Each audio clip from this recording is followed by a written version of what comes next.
ਚੱਲ ਤੂੰ ਕਾਲੇ ਕਾਲੇ ਖਾਣੇ ਚੱਲ ਫੜ ਲੈ ਉਹ ਪਿੱਛੇ ਵੀ ਦੇ ਲੈ ਉਹ ਕਿਹੜੀ ਖਾਣੀ ਕਾਲੀ ਲੈ ਸਾਈਂ ਤੈਨੂੰ ਚੱਜ ਨਹੀਂ ਖਾ ਪੜਾਈ ਕਿਹੜੀ ਖਾਣੀ ਤੁਹਾਡੇ ਵਾਸਤੇ ਤੁਸੀਂ ਕਿਸੇ ਹੋਰ ਕੋ ਖਾ ਲੈਣਾ ਖਾਓ ਹੁਣ ਖਾ ਬਣਾਵੇ ਉਹ ਤਾਂ ਮੈਂ ਤਾਂ ਦੇਖਿਆ ਜੀ ਖਾਓ ਕੱਢੋ ਉਹਨੂੰ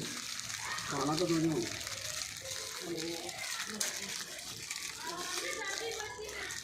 ਚੱਲ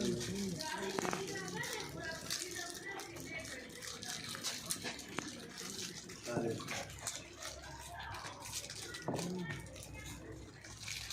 ਕੁੜੀਆਂ